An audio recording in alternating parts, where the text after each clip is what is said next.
പറഞ്ഞാൽ അദ്ദേഹം കൊലപാതകം ചെയ്തിട്ട് ബലാത്സംഗം ചെയ്തിട്ടില്ല, അദ്ദേഹം അങ്ങനെ ഒന്നും ചെയ്തിട്ടില്ലല്ലോ, മനസ്സിലായില്ലേ? അപ്പൊ അതിൽ നമ്മൾ അങ്ങനെ പറയേണ്ട കാര്യമില്ല. അദ്ദേഹം തെറ്റ് ചെയ്തിട്ടില്ല, അദ്ദേഹവും പറയുന്നു, ഞങ്ങളും തന്നെ പറയുന്നത് തെറ്റ് ചെയ്തിട്ടില്ല. അല്ല, അത് സ്വാഭാവികമാണ്. അദ്ദേഹം സാധാരണക്കാരിൽപ്പെട്ട ഒരാളാണ്. അദ്ദേഹം കോടീശ്വരനാണെങ്കിലും സാധാരണക്കാരിൽ ഒരാളാണ്. അദ്ദേഹം ജയിലിൽ പ്രതിഷേധിക്കുകയാണ് ചെയ്തത് മറ്റുള്ളവർക്ക് നീതിക്ക് വേണ്ടി. അതെ, ആ ജയിലിൽ ഒരാളിന് നീതി കിട്ടിയിട്ടില്ല.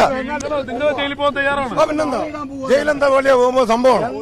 എത്രയോ നിരപരാധി ഇതിനകത്ത് ജയിലിൽ കിടക്കുകയല്ലേ? മഹാത്മാഗാന്ധി പോലെ ജയിലിൽ കിടക്കുന്നു. ന്യായമാണ്.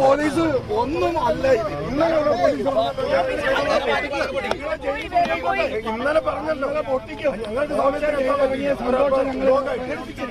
ഞങ്ങൾ എന്തായാലും അവരെ പടക്കം പൊട്ടിക്കാൻ തന്നെ തീരുമാനിച്ചിരിക്കുകയാണ്. ഈ കാണുന്നത് പോലെ തന്നെ ആരെല്ലാം നിലപാടാണ് അവർ സ്വീകരിച്ചിരിക്കുന്നത്.